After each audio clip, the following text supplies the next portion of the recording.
कहाँ गया आपका स्टैंडर्ड, कहाँ गया आपका क्लास? क्या बोल रही हैं आप? मतलब आपके कहने का मतलब क्या था कि वो लड़कियां दूध पिला देगी? क्या है वो लड़कियां उनकी? मतलब आप तो एकदम नीचता का पराकाष्ठा पार कर दिए। कोई नीचता का कोई जो लिमिट भी होता है ना, उसको भी आप क्रॉस कर गए हैं। आप कैसे अपने आप को क्लासी बोलते हैं, कैसे अपने आप को बहुत ही एलीट बोलते हैं? आपके मुंह से जो शब्द निकलता है ना, वो आपके क्लास को दर्शाता है। तो आपके मुंह से तो जो शब्द निकल रहा है, वो तो मैं देखती हूँ जो पन्नी चुनने वाली जो होती है ना रास्ते पे, वो लोग भी ऐसा गंदा लड़ाई नहीं करती है जिस तरह की भाषा का आप यूज कर रही हैं सारा जी। नमस्कार दोस्तों, मैं अर्चना सिंह। स्वागत है आप सभी का मेरे चैनल अर्चना सिंह शॉर्ट्स में। तो आज मैं आ गई हूँ आप लोगों के बीच बिग बॉस 18 एपिसोड 33 की रिव्यू लेकर के। तो आज हम सबसे पहले बात करेंगे सारा अरफीन खान पर। सारा अरफीन खान को देख करके तो ऐसा ही लग रहा है कि वो अपनी मानसिक संतुलन खो बैठी है। उनको देख करके तो यही लग रहा है कि उनके दिमाग का कोई नट हिल गया है। पूरे घर में आतंक का माहौल बना दी। बेचारा बग्गा जी डर से परास्त हो गए। बग्गा जी कह रहे हैं कि मैं रोज रोज के ये लड़ाई झगड़े और एक दूसरे पे छीटाकशी, ये चीज अब नहीं देखना चाहता हूँ। मैं ये देख के थक चुका हूँ। अब मैं घर जाना चाहता हूँ। बोलते बोलते बेचारा रोने लगे। दिन की शुरुआत होती है और उसमें बिग बॉस एक टास्क देते हैं और उस टास्क में उन लोगों को गेम प्ले करने के लिए दिया जाता है जो विनिंग टीम थे। तो जिसमें कि विनिंग टीम वाले सारे मेंबर्स आते हैं और वो उस स्टफ को पकड़ते हैं और जो सबसे पहले स्टफ से हाथ हटा लेगा वो आउट हो जाएगा और लास्ट में जो बचेगा वही टाइम बोर्ड के लिए, नेक्स्ट टाइम बोर्ड के लिए नॉमिनेट होगा। जिसमें कि सबसे पहले हम देखते हैं कि श्रुतिका और चाहत इस गेम से बाहर हो जाती है, क्योंकि रजत जो झटके से स्टफ को झटका दिया तो श्रुतिका और चाहत का हाथ हट चुका था उस स्टफ से और उनको आउट कर दिया गया। और बाकी के 4 लोगों में ये प्रतियोगिता हो रही थी, जिसमें कि रजत के द्वारा भी जो है उस स्टफ को जोर से झटके देने के कारण आगे का पार्ट उसके हाथ में आ गया, तो वो भी आउट हो गया। फिर बचती है सारा, दिग्विजय और करणवीर।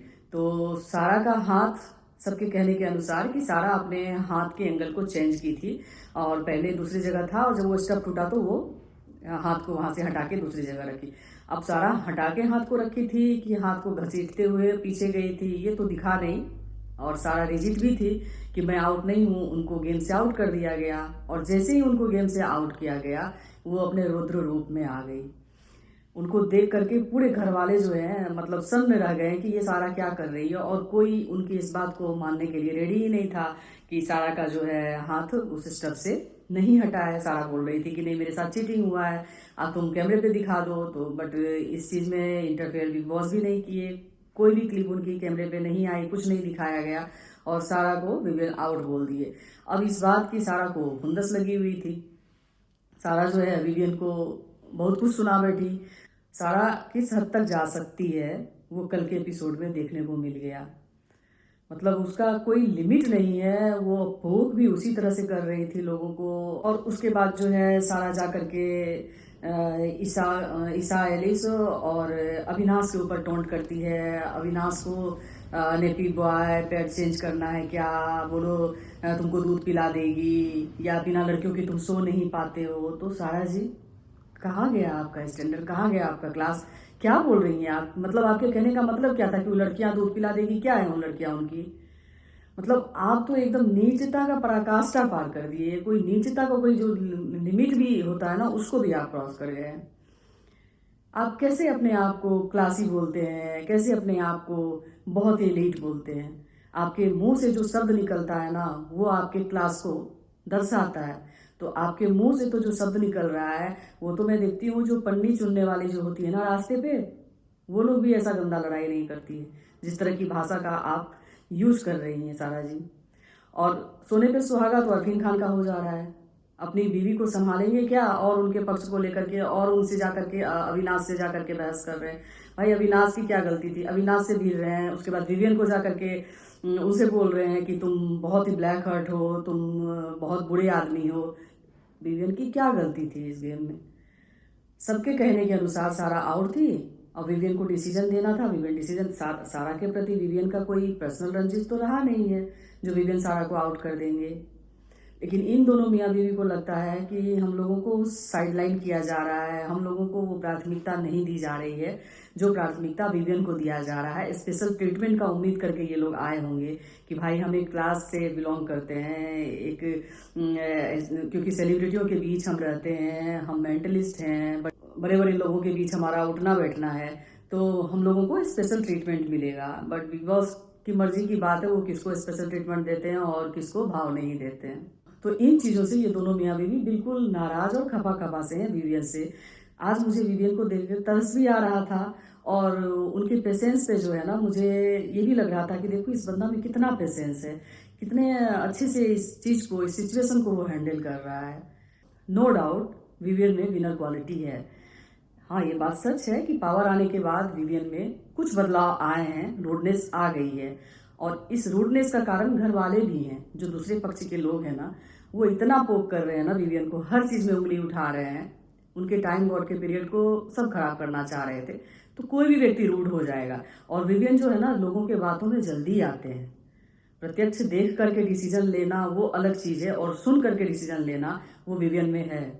बग्घा जी भी जैसे आज उनको ये कह रहे थे कि ये रजत जो है ना, सब करणवीर इसको जो है पोक किया है, करणवीर इसको चढ़ा दिया है कि तुम जैसे हो वैसा अपना व्यक्तित्व दिखाओ, इसलिए रजत ऐसा कर रहा है। एक तो विवियन और करणवीर में ऐसे भी नहीं बन रहा है। और अब जिस तरह की बात ये विवियन को बोला है, हो सकता है करणवीर, विवियन के दिमाग में ये चीज़ हो कि करणवीर ही ये सब करवा रहा है, फिर इन दोनों में फाइट हो। बट विवियन का एक चीज़ मुझे आज बहुत अच्छा लगा, फ्रेंडशिप इसे ही बोलते हैं। चाहे हम लोगों के बीच लाख मनमुटाव हो, बट हम एक दूसरे का बुरा नहीं चाहेंगे। तो विवियन उस टाइम में मैं उनको देखी कि जिस समय करणवीर और दिग्विजय ये दो रह गए थे और स्टफ को पकड़े हुए थे, और कभी करणवीर चाह रहे थे कि झटका दे करके कि दिग्विजय छोड़ दे, कभी दिग्विजय चाह रहे थे। और करणवीर जो है दिग्विजय को बहुत ज़्यादा मैनिपुलेट करने की कोशिश भी किए, कन्विंस करने की कोशिश भी किए कि किसी भी तरह ये मान जाए और स्टफ को छोड़ दे। बट दिग्विजय भी जो है वो कई सारे गेम खेल करके आ चुके हैं, पक्का खिलाड़ी है, वो देख करके भी आया हुआ है, सबके गेम को समझ के भी आया हुआ है। और पिछला जो उन्होंने काम किया है, जो रियलिटी शोज उन्होंने किया हुआ है, इस चीज़ से भी वो बहुत कुछ सीखे होंगे। तो मुझे लगता है यही एक रीज़न है जो इतना स्ट्रांग माइंड से दिग्विजय भी उस चीज़ को नहीं छोड़ना चाह रहे थे।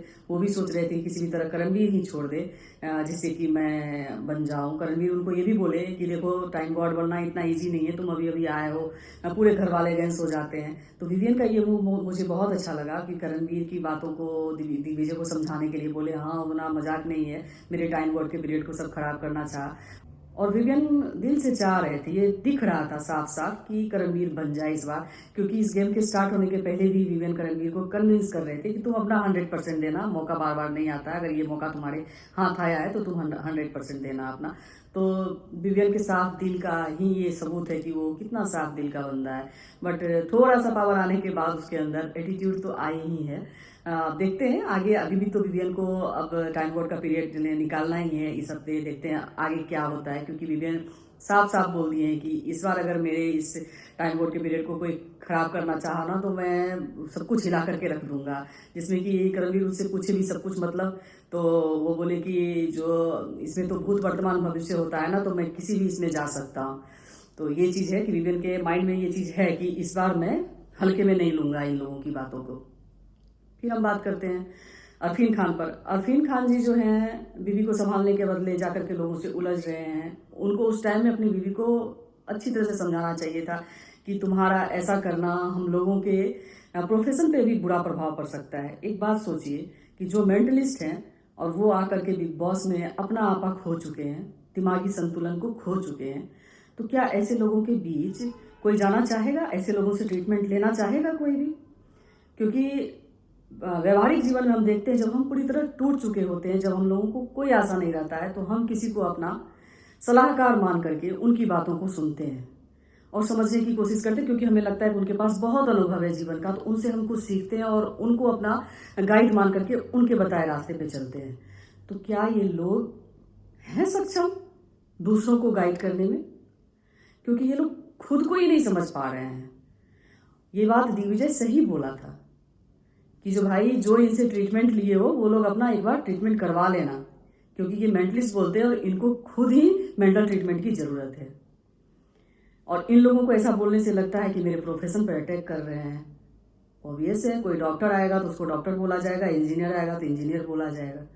आप मेंटलिस्ट हैं तो आपको मेंटलिस्ट बोला। तो आप अपनी पद की गरिमा को संभाल के तो रखते, अपने पद की गरिमा को बचा करके तो रखते। आपसे वो भी नहीं हो पा रहा है। कुत्ते की तरह आप दोनों लड़ रहे हैं। और सारा का तो व्यक्तित्व देख करके लग रहा था, मैं क्या बोलूं, बोलना नहीं चाहिए। मतलब मूवी में जैसे दिखाया जाता है ना, जो कोई चुड़ैल का रोल करती है, बच्चों को अगर सारा का वो फोटो उस टाइम में वो वीडियो दिखा देते ना, तो बच्चे चुड़ैल के नाम से सारा को जानते और डर जाते। ऐसा वेशभूषा सारा अपना बना ली थी। आज मुझे ईसा को देख के भी बहुत तरस आया। बेचारी ईसा ठीक है, दिन भर वो बिचिंग करते रहती है और लोगों के बारे में गलत बोलती रहती है, बट देखिए यही होता है कर्मा। दूसरों को इतना गलत बोल रही थी, दूसरों का कैरेक्टर एसोसिएशन कर रही थी वो। 2 दिन पहले वो चाहत को बोली और आज उसका ऐसा चरित्र हनन हो गया जिसकी वो कल्पना भी नहीं की होगी। उतना ही काफी नहीं था, सारा उनका बाल भी खींच ली। तो ये चीज शोभा नहीं देता है क्या? यही करने के लिए बिग बॉस में लोग आते हैं? कोई भी पार्टिसिपेंट इस तरह का तो अब्यूज पसंद नहीं करेगा। और उसका स्टैंड भी ठीक था। वो बिग बॉस से अगर माइक ड्रॉप करके चाह रही थी, माइक नीचे रख करके चाह रही थी कि एक बार बात कर ले, तो इस बात को उठाना चाहिए था। उस समय सारा को रोकना चाहिए था। बिग बॉस विविन को बुला करके बोलते हैं कि उन लोगों को बोलिए, जैसे अविनाश को सारा जो है झपट्टा मारी तो यहाँ पर बेचारे को नोच ली। अविनाश को देख करके भी बुरा लगा कि भाई कितना पेशेंस है उस लड़के में। अभी फिलहाल जिस तरह से सारा उसको पोक कर रही है ना, अविनाश सुन रहा था चुपचाप खड़ा होकर के, कोई रिप्लाई सुने दे रहा था। वो बात को बढ़ाना नहीं चाह रहा था और सारा चाह रही थी किसी भी तरह अविनाश अग्रेसन में आ जाए और बात बढ़ जाए। मतलब नीचता का पराकाष्ठा पार कर गई। क्या नहीं बोल दी सारा उन तीनों बंदों को, अविनाश, एलिस, ईसा को, कि बिना लड़कियों के इसको नींद नहीं आता है, रोज रोज लड़कियां बदलने वाला बंदा है ये अभी तक पैड पहनता है, नेपी पहनता है, इसको इसकी माँ, घर में कौन तुम्हारा नेपी बदलता है, घर में कौन तुम्हारा पैड बदलता है? क्या बकवास है सारा। ये 2 लोग जो हैं अपना माइक नहीं पहन रहे थे और उधर सारा भी अपना माइक उतार करके फेंक दी थी। तो विवियन को बुला करके बिग बॉस बोलते हैं कि सबको बोलो माइक पहनने के लिए, तो वो माइक पहनती है। बाद में शिल्पा जी भी बहुत एफर्ट डालती है, दोनों को समझाती है कि माइक पहनो। शिल्पा जी का भी आज साफ सुथरा व्यक्तित्व दिख रहा था कि किस तरह से सबको समझाने की कोशिश कर रही थी, लेकिन घर वाले उनकी बात समझने वाले कहाँ थे। मतलब एक परिवार में, एक घर में किसी बड़े की जो भूमिका होती है ना, वो कंप्लीट कैरेक्टर शिल्पा जी थी और वो अपनी तरह से चाह रही थी कि इस झगड़े को शांत किया जाए, कम से कम माइक पहन ले, उसके बाद अपनी बात रखे। तो मेरा ये कहना है कि ईसा के साथ जो हुआ मुझे बिल्कुल नहीं पसंद।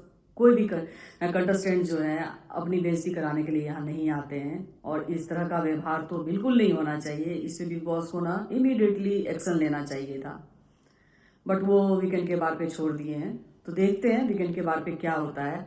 और मैं बात करूंगी कि श्रुतिका का क्या रोल था। जो श्रुतिका जिस तरह से सारा को देख रही थी, समझा भी रही थी, बाद में जाकर उसके बगल में बैठ गई।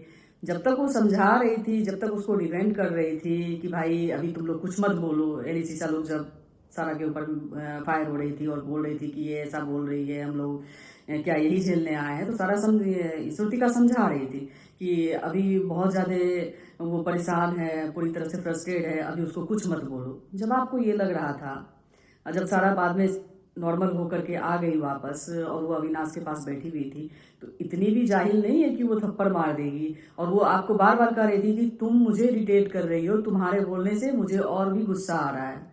फिर भी श्रुतिका मानने को तैयार नहीं और बहस पे बहस किए जा रही थी।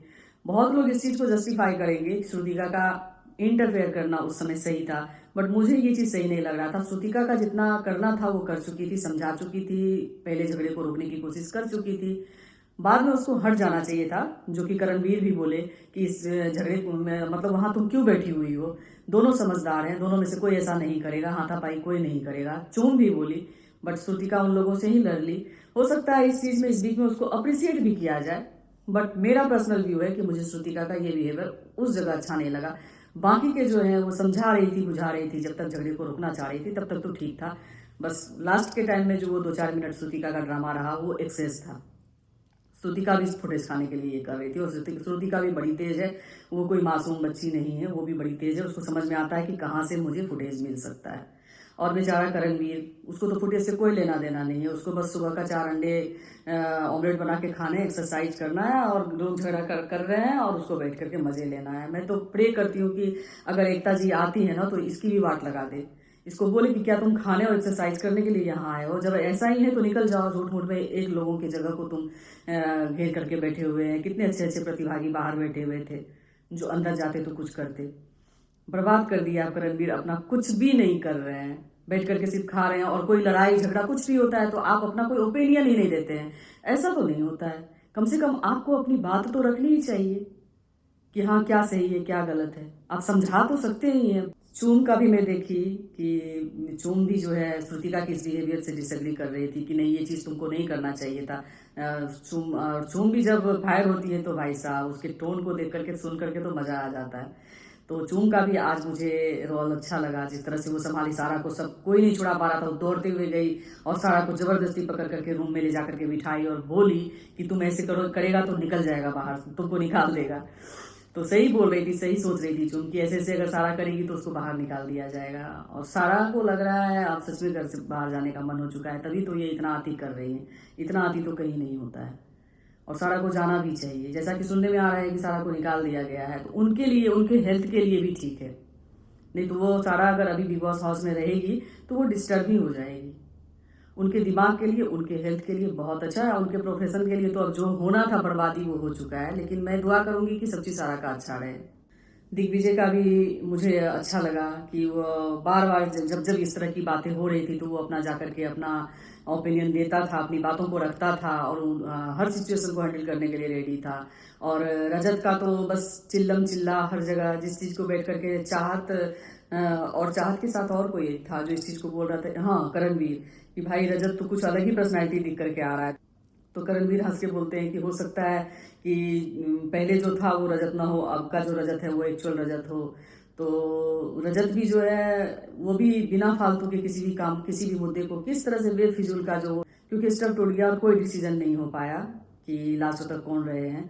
तो विवियन जो है बिग बॉस पे ये डिसीजन छोड़ दिए और बिग बॉस कुछ टाइम के बाद अनाउंसमेंट कर दिए कि ये गेम पूरी तरह से नहीं हो पाया, इसलिए विवियन दोबारा से टाइम वर्ड बनेंगे। तो अब विवियन रहेंगे अगले वीक तक। बात करते हैं कशिश पे, तो कशिश का भी मैं अच्छा इन्वॉल्वमेंट देखी हूँ। लड़ाई झगड़े हो रहे थे उस टाइम कशिश जो है अविनाश को डिपेंड कर रही थी, क्योंकि जब सारा करके अविनाश को कुछ से कुछ टोंट मार रही थी तो वो अविनाश के आगे में जाकर के खड़ी थी और उसके बीच बचाव के लिए वो बोल रही थी। सारा उसको बोली कि तुम यहाँ क्या कर रहे हो? तो मुझे अच्छा लगता है, क्यूट लगता है, मैं इसकी शक्ल देख रही हूँ। तो इस तरह की बातें जो वो बोली बड़ा लाइट वे में, ताकि झगड़ा भी ना हो और उसका बचाव भी कर सके। और बाद में फिर जब वो सारा से जाकर के बात करती है तो ये इस चीज को नोटिस करती है ईसा, और वो अविनाश को बोलती है कि देखो उस टाइम तो ये ऐसा ऐसा बोल रही थी और तुमको बचाने के लिए आई थी, सारा के खिलाफ थी, और अभी जाकर के सारा से बात करती है। तो सारा से उसको कोई दुश्मनी नहीं है ईसा, जैसे तुम स्टार्टिंग से अपना बना करके रखी हो कि 3 लोग ही अपने हैं, 4 लोग बाकी के सब मेरे दुश्मन हैं। तो वो दुश्मनी नहीं थी उसको सारा से, वो सारा को भी जाकर के बात कर रही थी, उसको भी कूल करना चाह रही थी ताकि सारा को भी अकेला फील ना हो, क्योंकि उस समय सारा से सब कटे कटे से हो रहे थे। बस एक चूम थी जो सारा के पास आ रही थी, अदरवाइज कोई भी सारा से बात नहीं करना चाह रहा था और रजत थोड़ा सा बातचीत सारा से कर रहा था। तो कशिश अपना फुल इन्वॉल्वमेंट देती है, जहां जहां उसको लगता है वहां बोलती है, खड़ी रहती है। फिर एक छोटा सा क्लिप दिखाया गया कि एकता जी आती हैं और विवियन से बात करती है कि विवियन क्योंकि मैं तुमको लॉन्च की हूँ तो तुमसे एक क्वेश्चन करने का हक है मुझे। तो विवियन बोलते हैं जी ऑफकोर्स। तो फिर एकता जी बोलती हैं कि तुम ठीक है, तुम 5-7 साल काम कर लिए तो क्या, इसका मतलब क्या है कि तुमको लोग सिर पे बैठा ले? तो विवेक बोलता है ऐसा तो नहीं मैं बोलता हूँ, ऐसा मैं नहीं सोचता हूँ। तो उनका कहना होता है एकता जी का कि मैं देखती हूँ तुम किसी भी मुद्दे में इंटरेस्ट नहीं लेते हो, इन चीज़ को दरकिनार करते हो। और उसके बाद चाहत पे भी बोलती हैं वो कि आप तो लड़कियों के लिए आवाज़ उठा रही थी कि एक लड़की को ऐसा बोला तो खुद के लिए भी आवाज़ उठाओ। तो जिस तरह से इन लोगों को वो जगा रही है, मैं तो प्रे करती हूँ कि करणवीर को भी टोक दे वो कि तुम क्या यहाँ सिर्फ खाने आए हो और एक्सरसाइज करने आए हो, कुछ नहीं करना है तो निकलो। जाग जाओ करणवीर, जाग जाओ, नहीं तो अब तुम्हारा ही नंबर आ जाएगा। टॉप 2 के खिलाड़ी थे और कहाँ से कहाँ पहुंच गए, कोई लेना देना नहीं है, बस बैठ करके बातें करनी है, चुपचाप देखना है तमाशा। ओवरऑल हम लोग सारे मुद्दों पर बात कर लिए हैं। कल के एपिसोड में जो भी घटनाएं हुई हैं, जो मेन मुद्दा था उन पे फोकस करते हुए हम लोग बात कर ही लिए हैं। आशा करती हूँ कि मेरी द्वारा दी गई रिव्यू से आप कनेक्ट होंगे और मेरी बातें आपको पसंद आई होगी। अगर आपको ऐसा लगता है कि जो आप सोचते हैं मैं भी वही सोचती हूँ और मेरा भी व्यू ऐसा ही होता है, तो प्लीज़ एक थम्स अप जरूर दीजिएगा। और जो कोई भी मेरी बातों से डिसएग्री करते हैं या मुझ में कोई कमी लगती है, तो प्लीज़ आप कमेंट बॉक्स में अपना राय दें। मैं अपने आप में सुधार लाने की कोशिश करूँगी। और जिन्हें मेरी रिव्यू पसंद आती है और वो आगे मुझे सुनना चाहते हैं, तो आप मुझे फॉलो कर सकते हैं मेरे YouTube channel Archana Singh shorts में, मेरे इंस्टा हैंडल अर्चू सन्नी और मेरे फेसबुक प्रोफाइल अर्चना सिंह पर आप मुझे फॉलो कर सकते हैं। तो आज के लिए बस इतना ही। मिलते हैं कल। Bye bye, take care.